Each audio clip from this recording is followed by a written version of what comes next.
Shalom, selamat pagi jemaat sekalian dikasih Tuhan. Di bulan Februari ini di Gereja Beca Serpong, tema umum yang sedang kita angkat, kita bahas adalah tentang tradisi dan iman. Dan secara spesifik di pagi hari ini saya mengajak kita untuk membahas satu tradisi, satu hal yang mungkin cukup banyak kita pikirkan dalam kehidupan sehari-hari, yaitu tentang kualat atau hukum karma. Mari sebelum kita bersama-sama merenungkan firman Tuhan, kita datang kepada Tuhan, kita minta pertolongan darinya. Mari kita berdoa. Bapa, kami bersyukur di pagi hari ini dengan segala keterbatasan yang kami miliki, di tempat kami masing-masing, Kau izinkan kami untuk bisa bersama-sama datang, memuji nama-Mu dan mendengarkan firman-Mu. Bapa, di pagi hari ini kami berdoa kiranya pemberitaan firman Tuhan jadi kekuatan bagi hidup setiap kami. Terangi pikiran kami dan hati kami dengan kuasa Roh Kudus-Mu, agar kami senantiasa dapat memandang Kristus dengan segala keindahannya, dan memiliki hidup yang penuh dengan pengharapan di dalam Dia. Bantu hamba-Mu yang penuh keterbatasan ini agar firman-Mu dapat diberitakan dengan setia. Di dalam nama Tuhan Yesus kami berdoa. Amin. Bapak Ibu, saya ingat waktu kira-kira mungkin waktu kecil ya, saya umur berapa ya, waktu kelas 6 SD, saya dan teman sekolah waktu itu pulang dari sekolah pernah menemukan uang 5.000 tergeletak di tanah. Bukan $10 ya, ini hanya ilustrasi. Tapi saya dan teman pernah pulang sekolah, kita nunggu jemputan datang, terus kita lagi jalan nemuin uang 5.000 rupiah tergeletak di lantai. Nah, layaknya anak-anak SD pada waktu itu, apa yang kita lakukan kalau menemukan uang di lantai? Lalu kita tatap-tatapan, dan teman saya segera dengan lincahnya, kakinya menginjak uang tersebut. Lalu matanya melirik ke kiri dan kanan, terus dia nanya, aman? Aman? Nah, aman. Lalu dia pura-pura tunduk dan mau mengikat tali sepatu. Nah, sebenarnya lalu tangannya masuk ke bawah sepatu itu dan mengambil uang 5.000 tersebut masuk ke kantong. Lalu dia berdiri dan senyum kepada saya. Aman. Nah, saudara, lalu setelah itu kami berdiskusi apa yang akan kita lakukan dengan uang 5.000 itu. Nah, waktu itu uang 5.000 itu lumayan gede ya, nggak seperti sekarang. Karena satu lembar doang, kita nggak bisa pecah jadi dua kan, nggak mungkin digunting. Lalu kita akhirnya setuju, kita lihat ada tukang sate di depan, lalu kita bilang dibelanjain aja uang 5.000 ini. Oke, lalu kita beli sate, saya nggak ingat waktu itu mungkin dapat 5 tusuk kali ya, saya nggak ingat, tapi kita senang banget kita dapat sate gitu ya. Lalu kita makan bareng sambil nunggu jemputan datang. Nah, setelah selesai makan, kita balikin piring satenya. Temen aku ngomong, Nil, aku takut nih, besok kita bakal sakit perut gak ya? Nah, teman saya datang dengan suatu kekhawatiran, kita telah melakukan sesuatu yang salah. Oke. Nah, saudara sekalian, dalam kehidupan sehari-hari ini, saudara pasti pernah mendengar orang yang berkata seperti ini. Hati-hati loh, jangan lakuin ini, jangan lakuin itu, nanti kualat loh. Pasti ada kenapa-kenapanya. Saudara mungkin dalam tradisi saudara ya, kalau di tahun baru Imlek, mungkin kita ada tradisi, aduh, nggak boleh nyapu, nyapunya harus arah kemana, nggak boleh gunting rambut kapan, nanti kualat, nanti sesuatu terjadi di masa depan. Nah, khususnya ketika sesuatu lalu terjadi dalam kehidupan kita, sesuatu yang buruk, kita mulai berpikir, apa yang salah dengan aku lakukan sebelumnya? Mungkin saudara pergi interview kerjaan lalu ditolak, saudara mungkin berpikir, aduh aku salah apa ya, jangan-jangan aku lupa berdoa, jangan-jangan aku lupa baca Alkitab pagi hari itu. Atau ketika mungkin bisnis saudara terpuruk, saudara sakit, dan lain sebagainya, kita mulai berpikir, apa yang salah dengan apa yang aku lakukan sebelumnya? Saudara, mengapa kita berpikir seperti itu? Pengertian kualat seringkali, sadar tidak sadar, datang dari kepercayaan terhadap apa yang kita sebut sebagai hukum karma. Suatu konsep yang cukup mengakar di dalam budaya dan kepercayaan Timur. Di sini tentu saja kita tidak akan membahas dengan detail apa itu hukum karma, tapi secara umum bisa diartikan seperti ini. Bahwa suatu pengertian, setiap tindakan itu memiliki konsekuensi terhadap sang pelaku di masa depan, baik secara positif ataupun negatif, atau yang kita kenal sebagai pahala atau derita. Tentu saja saudara, secara filsafat hukum karma itu lebih kompleks daripada ini. Tapi secara umum bisa dikatakan bahwa hukum karma itu memiliki dasar, yaitu prinsip sebab akibat, cause and effect, di mana apa yang kita lakukan sekarang, apa yang terjadi pada kita sekarang, itu dapat dijelaskan berdasarkan apa yang kita lakukan sebelumnya. Jadi sebagai contoh, apabila kita sukses, kita mendapat berkat, kita berarti telah mengumpulkan pahala dari perbuatan baik di masa lalu. Atau ketika kita jatuh, kita gagal dan menderita, itu karena kita banyak melakukan kesalahan di masa lalu. Nah, pertanyaannya saudara, benarkah semua ini? Bukankah sebagai orang Kristen, sadar tidak sadar, kita juga sering berpikir seperti itu. Serah mungkin kita tidak percaya dengan hukum karma atau hukum alam, tapi sadar tidak sadar, seringkali kita melihat Tuhan bekerja di balik itu seperti hukum karma ini. Kita berpikir ya, kalau saya sakit berarti ini hukuman atas dosa yang saya lakukan sebelumnya. Atau ketika saya sukses, ini berarti saya telah mengumpulkan berkat-berkat yang setelah saya kumpulkan selama kehidupan selama ini. Secara mungkin kita tidak percaya dengan hukum sebab akibat, tapi mungkin kita percaya dengan sistem tabur tuai, suatu bukti akan keadilan Allah. Siapa yang menabur akan menuai hasilnya. Sekali lagi, benarkah ini saudara? Di pagi hari ini saya mengajak kita untuk merenungkan, benarkah ini apa yang Alkitab ajarkan tentang keadilan Tuhan? Saudara sekalian, di dalam Alkitab tentu saja kita tidak akan menemukan secara langsung kata kualat atau karma di sana. Tapi kalau kita perhatikan, sebenarnya ketika kita membaca kisah-kisah perjanjian lama, kita bisa menemukan suatu pengertian yang serupa di dalam pemikiran orang-orang Israel pada saat itu. Suatu pengertian yang seringkali disebut dengan prinsip pembalasan atau prinsip retributif. Seorang penafsir perjanjian lama bernama John Walton mendefinisikan prinsip retributif atau prinsip pembalasan di perjanjian lama seperti ini. Saya akan bacakan. Prinsip retributif adalah suatu keyakinan bahwa orang benar akan hidup makmur dan orang jahat akan hidup menderita sesuai proporsinya dengan kebenaran dan kejahatan mereka masing-masing. Mirip sekali dengan apa yang kita kenal sebagai hukum karma. Nah, di kesempatan pagi hari ini saya ingin mengajak kita untuk melihat dari kisah seorang tokoh di perjanjian lama yang bernama Ayub dan ketiga temannya, dan kita melihat, kita mengupas bagaimana ketiga teman ini mencoba untuk menjelaskan apa yang terjadi pada Ayub dengan prinsip retributif ini. Oke, sedikit konteks dari kitab Ayub mungkin akan membantu kita. Saudara mungkin sudah pernah dengar cerita Alkitab atau dari sekolah minggu ya. Ayub adalah seorang karakter yang unik di perjanjian lama. Kalau saudara buka kitab Ayub, di pasal pertama kita diperkenalkan dengan seorang yang saleh dan jujur. Seorang yang takut akan Tuhan, dikatakan dia menjauhi kejahatan. Dan bukan cuma itu, dia juga dideskripsikan sebagai seorang yang kaya raya. Bahkan dikatakan paling kaya di belahan dunia bagian timur pada saat itu. Dia hidup makmur dengan keluarga yang besar dan sangat bahagia. Kalau istilah sekarang itu crazy rich ya. Dia crazy rich dari timur, dan bukan cuma crazy rich, dia juga crazy happy. Sepertinya dia punya semuanya. Nah, di pasal 2 suatu hari dikatakan bahwa Tuhan lalu mengizinkan iblis untuk mencelakakan Ayub. Mengambil semua harta kekayaannya, bahkan anak-anaknya.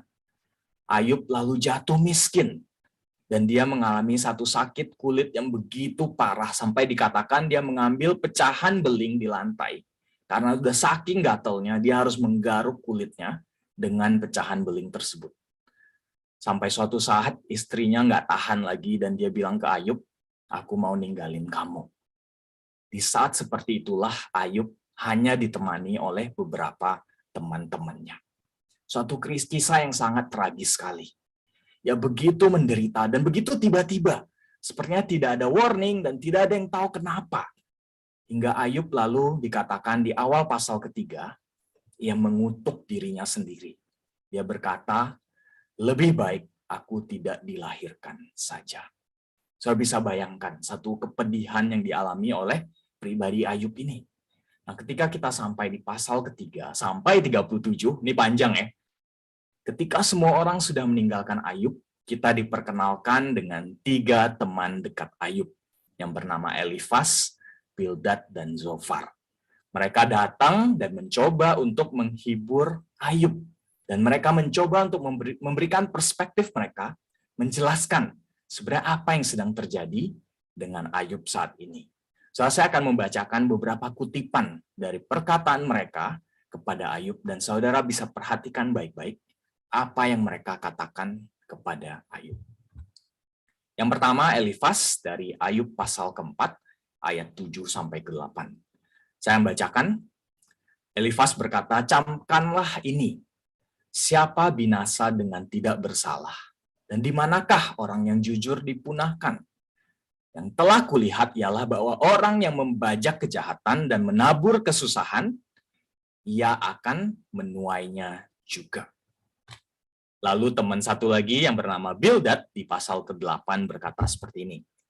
Ayub, kalau engkau bersih dan jujur, maka tentu ia akan bangkit demi engkau, dan ia akan memulihkan rumah yang adalah hakmu. Teman ketiga, Zofar berkata di pasal 20, langit menyingkapkan kesalahannya, dan bumi bangkit melawan dia. Hasil usahanya yang ada di dalam rumahnya diangkut, semuanya habis pada hari murkanya. Itulah ganjaran Allah bagi orang fasik, milik pusaka yang dijanjikan Allah kepadanya. Terus kalian perhatikan apa persamaan dari ketiga jawaban teman-teman Ayub ini. Apa persamaannya?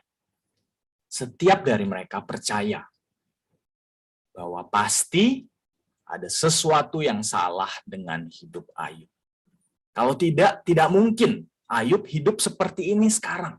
Ini seperti saudara bayangkan ya, orang zaman sekarang yang berkata kalau melihat suatu tragedi terjadi, aduh, dia usahanya hancur. Pasti nih dulu suka nipu-nipu kalau berbisnis. Atau mungkin ada orang yang berkata, aduh, dia berat jodoh nih. Pasti karena dulu orangnya suka pilih-pilih. Makanya dapet nih kayak gini. Atau mungkin orang yang berkata, aduh kasihannya dia depresi. Pasti ada sesuatu yang salah dengan keluarga orang tersebut. Kata-kata yang sangat menyakitkan. Kata-kata yang menusuk tajam. Nah, saudara sekalian, satu hal yang mesti diingat. Teman-teman Ayub ketika dia berkata semuanya, mereka bukanlah teman yang jahat. Mereka datang dengan niat yang baik. Buktinya mereka tidak meninggalkan Ayub ketika semua orang meninggalkan dia. Tapi mengapa mereka berkata seperti itu?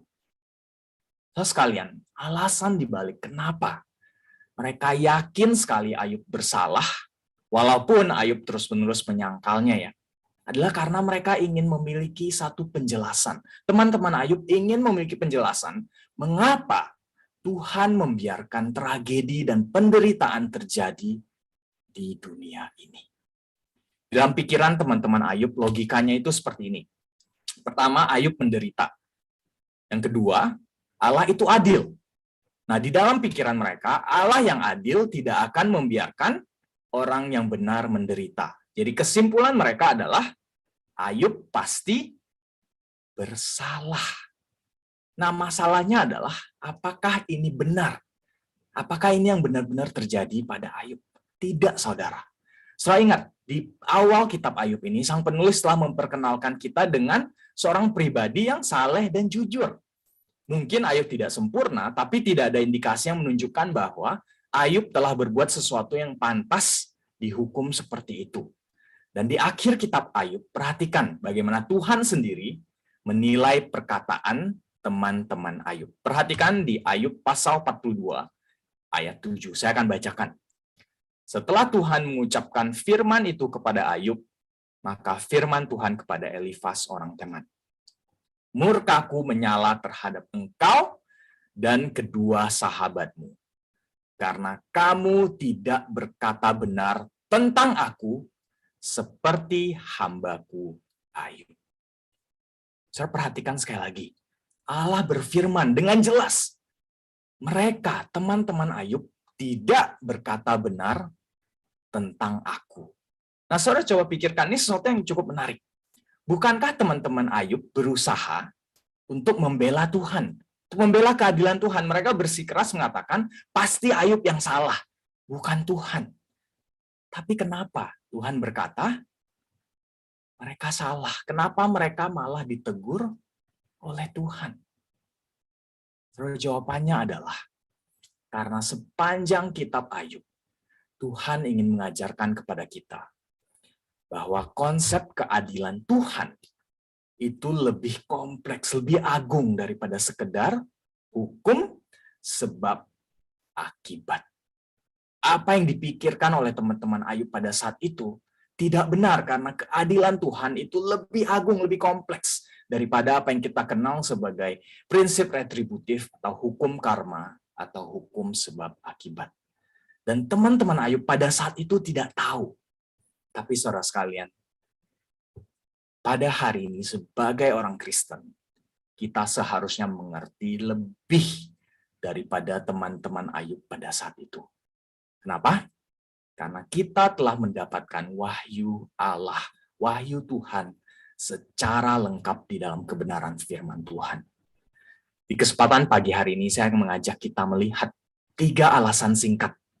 Mengapa sebagai orang Kristen, prinsip pembalasan, prinsip retributif seperti hukum karma itu kurang tepat atau keliru sebagai cara pandang kita untuk menjelaskan apa yang adil di dunia ini. Saya akan berikan 3 alasan. Yang pertama, tidak semua hal di dunia ini terjadi karena prinsip sebab akibat. So sekalian, kalau kita observasi ya, kehidupan kita secara umum, memang kita bisa menemukan contoh-contoh nyata dari prinsip sebab akibat atau hukum karma. Contoh, orang yang suka berbohong, suatu saat akan ketahuan juga. Seperti peribahasa Indo ya, sepinter-pinternya tupai melompat satu hari akan jatuh juga. Atau hal yang lain, orang yang rajin, orang yang tekun, orang yang bekerja keras itu cenderung lebih sukses daripada orang yang malas-malasan. Itulah hal yang bisa kita observasi di dunia ini. Tapi saudara sekalian, itu bukan hukum karma. Prinsip sebab akibat bisa kita temukan di dunia ini. Kenapa? Karena Tuhan Allah kita adalah Allah yang adil.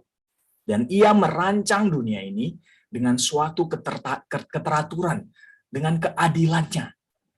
Keteraturan seperti apa? Bahwa kebaikan secara umum akan mendatangkan hal yang baik. Dan kejahatan secara umum akan mendatangkan keburukan. Paulus sendiri berkata di surat Galatia, pasal ke-6, dia berkata, jangan sesat, Allah tidak membiarkan dirinya dipermainkan. Karena apa yang ditabur orang, itu juga yang akan dituainya.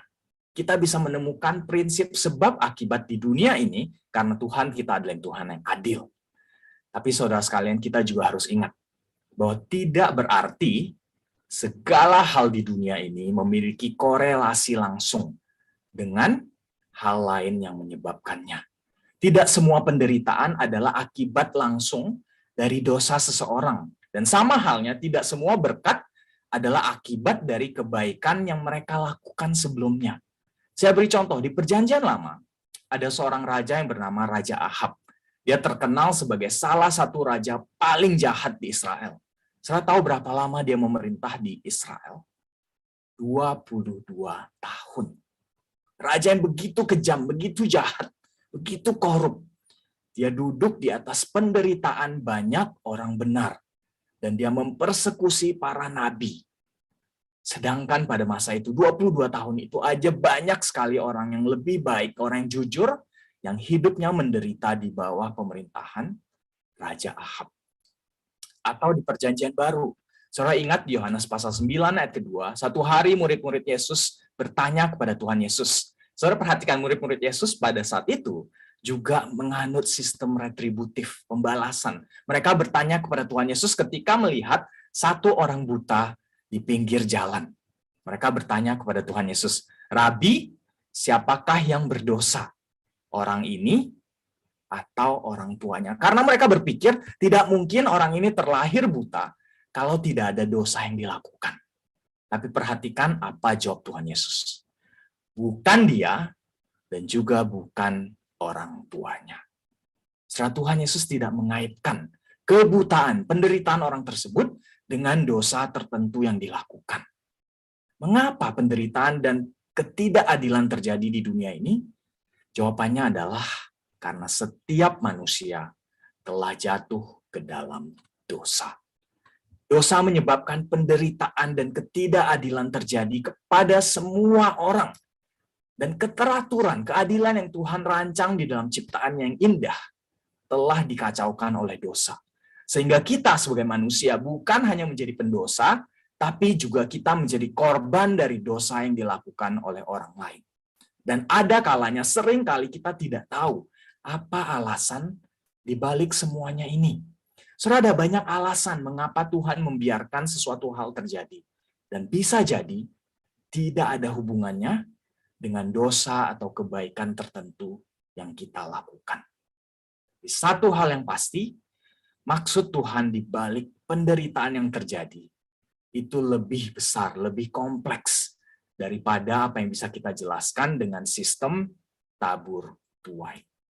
Jadi poin pertama yang kita harus ingat sebagai orang Kristen, kita tidak bisa secara langsung mengkorelasikan kesuksesan atau penderitaan seseorang berdasarkan kebaikan atau kejahatan hidup mereka.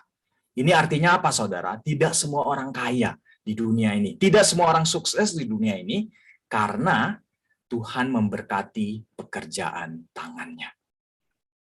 Dan di saat yang sama, tidak berarti semua orang yang gagal, tidak semua orang yang menderita di dunia ini adalah karena Tuhan sedang mengutuk mereka atas dosa yang mereka lakukan. Nah, saudara mungkin berpikir, kalau begini, bagaimana mungkin Tuhan dikatakan adil? Kita lihat poin selanjutnya. Keadilan Tuhan akan ditegakkan sepenuhnya pada hari penghakiman kekal.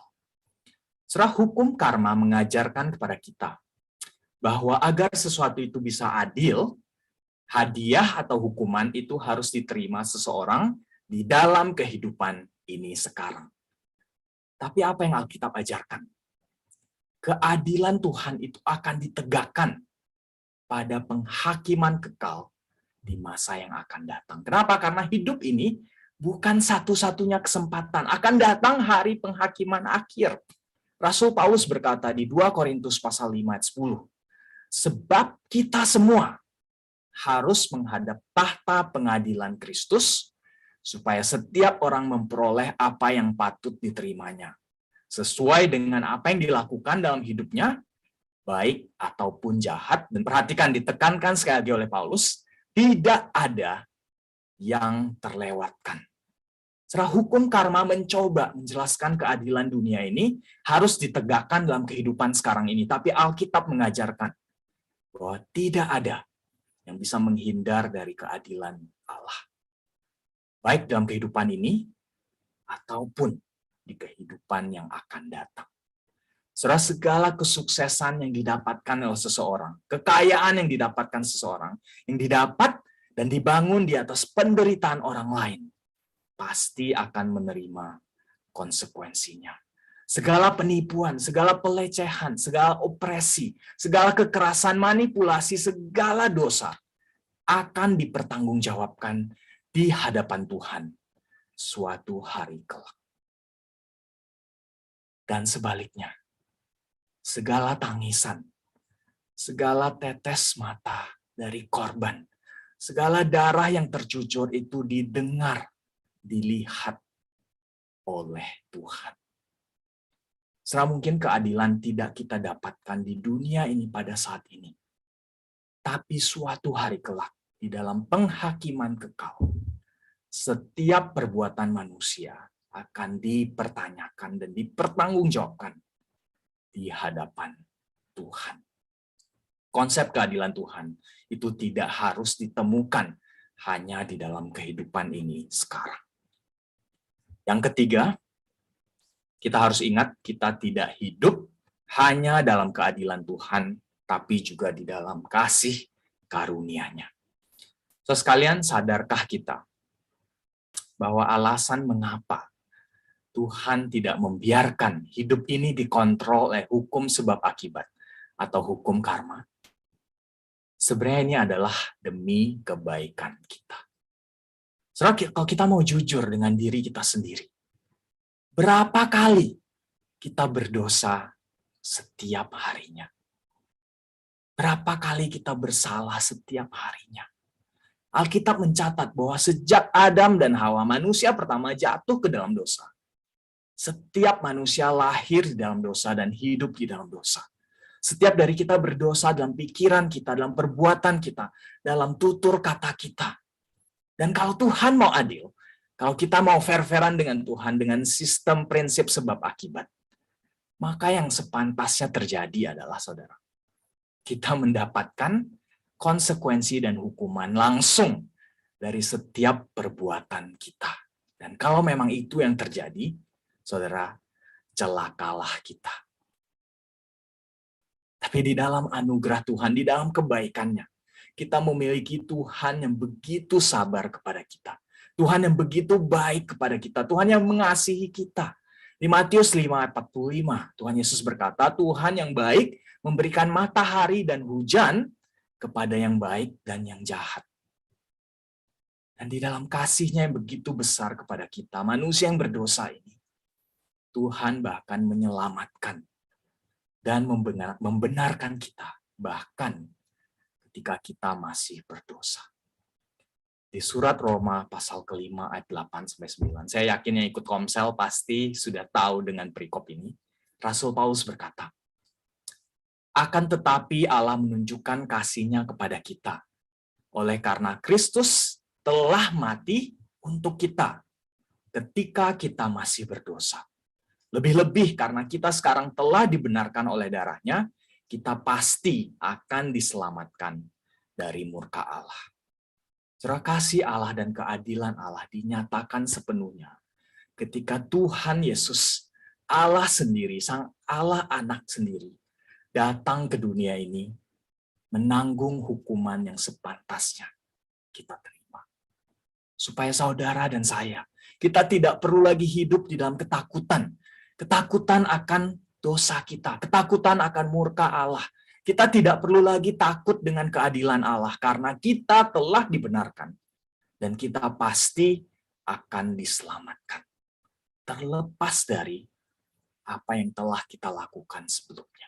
Seperti apa masa lalu kita. Terus kalian kembali lagi ke kitab Ayub. Ketiga teman Ayub pada saat itu tidak mengenal Tuhan Allah seperti kita sekarang. Kenapa? Karena mereka belum mengenal pribadi Tuhan Yesus. Dalam usaha mereka untuk mengerti apa yang terjadi dengan Ayub, mereka mencoba merasionalkan apa yang terjadi.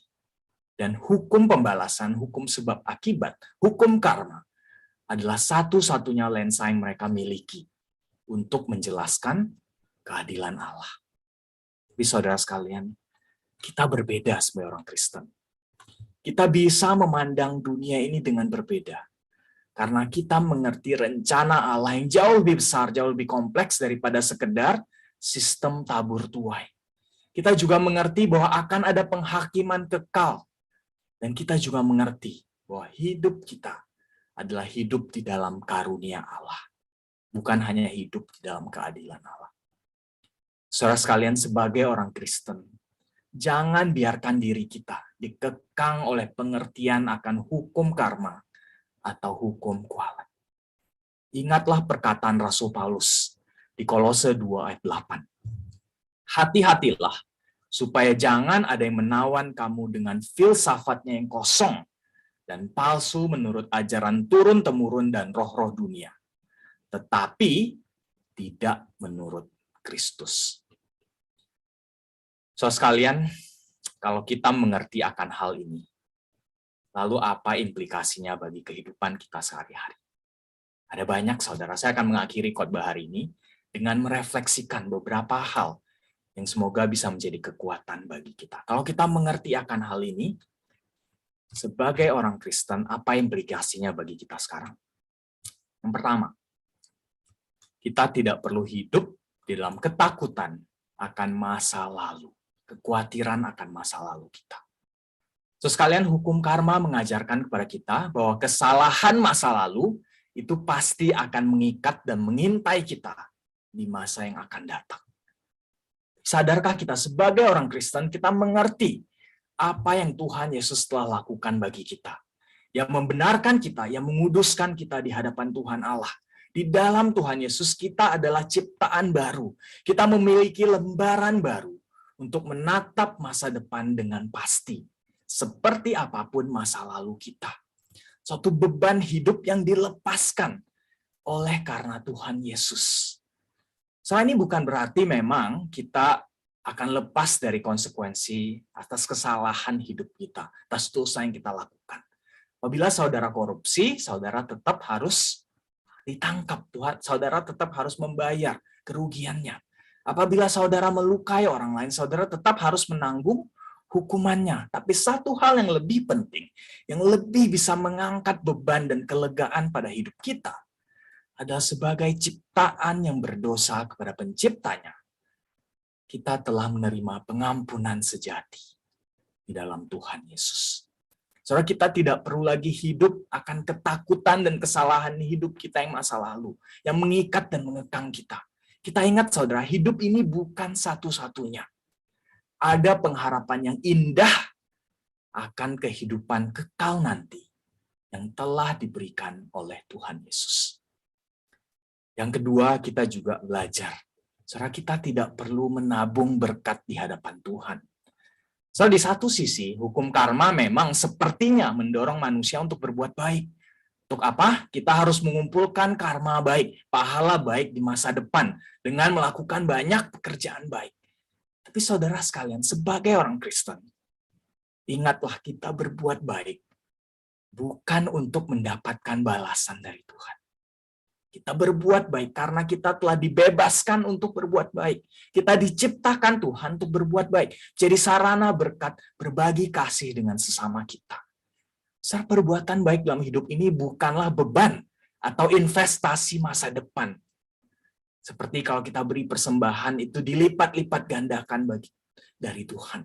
Kita tidak berbuat baik supaya suatu hari Tuhan mengingat itu dan berbuat baik kepada kita. Tapi kita datang percaya kepada Tuhan bahwa berkat kita terima karena Tuhan Allah yang terlebih dahulu mengasihi kita. Di dalam Tuhan Yesus kita adalah anak-anak Tuhan yang dikasihi, dipelihara dan dijaga oleh Tuhan. Bukan sebagai upah dari perbuatan baik kita, tapi sebagai karunia dari Tuhan Allah yang begitu mengasihi kita. Implikasi yang lain, kalau kita mengerti hal ini, saudara, sebagai orang Kristen, kita harusnya memiliki perspektif yang berbeda ketika kita menghadapi penderitaan. Setelah hukum karma mengajarkan kepada kita, prinsip dasarnya adalah kita menjelaskan apa yang terjadi saat ini berdasarkan apa yang terjadi pada masa lalu. Dan khususnya ketika kita diperhadapkan dengan penderitaan dan kesulitan, kita mencoba untuk menjelaskan dengan, apa yang aku lakukan dulu ya. Kita mungkin berpikir, ini pasti karena ini, karena itu. Ingat teman-teman Ayub. Tapi saudara, apabila kita mengenal bahwa Tuhan Allah kita adalah Tuhan yang berdaulat di atas segala sesuatu, tidak ada satu hal pun terjadi tanpa izin dari Tuhan, maka kita akan mengerti, seperti Ayub, kita mungkin tidak tahu mengapa penderitaan terjadi. Kita mungkin tidak bisa menjelaskan secara pasti apa alasannya. Tapi sebagai orang Kristen yang Tuhan mau, adalah kita berfokus kepada apa yang ada di depan, bukan apa yang ada di belakang. Ketika penderitaan terjadi, yang Tuhan mau adalah kita belajar apa yang kita bisa pelajari dari penderitaan yang kita alami saat ini. Penderitaan, saudara sekalian, bukan untuk dijelaskan, tapi untuk mendorong kita untuk lebih dekat lagi datang kepada Tuhan. Saudara, percayalah apa yang Paulus katakan di Roma 8 ayat 28. Tuhan turut bekerja dalam segala sesuatu untuk mendatangkan kebaikan bagi mereka yang mengasihi dia. Segala sesuatu, termasuk penderitaan sekalipun. Yang terakhir implikasinya, saudara, kita belajar untuk tidak cepat menghakimi. Seperti teman-teman Ayub. So, apabila kita mengerti bahwa tidak semua hal di dunia ini disebabkan secara langsung oleh apa yang kita lakukan sebelumnya, maka kita juga belajar untuk tidak cepat menghakimi orang lain. Kalau kita mendengar atau melihat sesuatu terjadi pada orang lain, saudara belajar. Jangan langsung menjawab, tuh kan aku udah bilang, atau nah ini pasti begini deh, pasti begitu, pasti kamu melakukan sesuatu dan lain sebagainya. Saudara cobalah mengerti, berempati dengan mereka. Cobalah mengerti apa yang mereka sedang alami, apa yang mereka sedang lewati. Kalau kita sadar memang itu terjadi akibat dari kesalahan masa lalu mereka, berdoalah bagi mereka, agar mereka mau bertobat. Dan mengingat sekali lagi kasih Kristus yang mengampuni mereka. Dan apabila kita sadar ini sesuatu yang kita tidak tahu kenapa, saudara tidak perlu mencoba untuk menebak-nebak. Kita tidak perlu mencoba untuk menjelaskan secara pasti. Tetapi kita bisa berdoa untuk mereka. Agar Tuhan meneguhkan iman mereka. Tuhan menjaga dan memelihara dan memberi kekuatan kepada mereka. Saudara, kita mungkin tidak bisa tahu kenapa kanker terjadi pada orang tersebut. Kita tidak tahu kenapa usaha orang tersebut gagal. Kita mungkin tidak bisa menjelaskan kenapa pandemi terjadi dalam kehidupan kita, mengapa kita kehilangan orang yang kita kasih. Tapi satu hal yang pasti, kita bisa mendorong mereka, kita bisa menguatkan mereka, kita bisa mengasihi mereka, kita bisa mendoakan mereka. So sekalian, kiranya keempat hal singkat ini dapat membantu kita untuk menjalani kehidupan kita sebagai umat Tuhan dengan rasa takut, dengan apa yang kita sebut sebagai kualat atau hukum karma. Saya akan akhiri khotbah hari ini dengan perkataan Rasul Paulus dari surat Galatia, pasal yang kelima. Supaya kita sungguh-sungguh merdeka, Kristus telah memerdekakan kita. Karena itu berdirilah teguh dan jangan mau lagi dikenakan kuk perhambaan. Saudara, sebagai umat Tuhan yang telah ditebus, sebagai umat Tuhan yang telah dimerdekakan, hiduplah di dalam kemerdekaan itu. Bukan sebagai kebebasan bagi kita untuk berdosa, tapi kebebasan untuk berbuat baik, kebebasan untuk mengasihi sesama. Karena kita mengenal Tuhan Allah yang telah terlebih dahulu mengasihi kita. Mari kita bersama-sama kita berdoa. Bapa, kami bersyukur karena kami diingatkan sekali lagi bahwa kami hidup di dalam karunia-Mu, Bapa. Kami mengucap syukur, kami berterima kasih Tuhan karena Engkau begitu sabar terhadap kami. Engkau begitu baik kepada kami. Kami yang sepantasnya menerima hukuman atas kesalahan kami. Kami yang sepantasnya tidak digubris oleh Engkau. Tapi Engkau begitu mengasihi kami. Kau menyediakan apa yang kami perlukan. Kau menolong kami dikala kami memerlukan pertolongan. Dan terlebih Tuhan kami sadar kasih-Mu yang begitu nyata dan begitu besar dalam pribadi Tuhan kami Yesus Kristus yang datang ke dunia ini, yang menanggung segala dosa dan pelanggaran kami, yang membenarkan kami, yang menguduskan kami dalam kematiannya dan kebangkitannya. Sehingga kami pada saat ini sebagai anak-anak yang Kau kasihi, bisa menatap masa depan dengan penuh pengharapan, dengan penuh kekuatan, bahwa kami memiliki Tuhan Allah yang terus memegang tangan kami, yang menuntun hidup kami, yang menyelamatkan kami, dan suatu hari kelak akan menjemput kami ke dalam kekekalan. Di dalam nama Tuhan Yesus kami bersyukur, kami berdoa. Amin.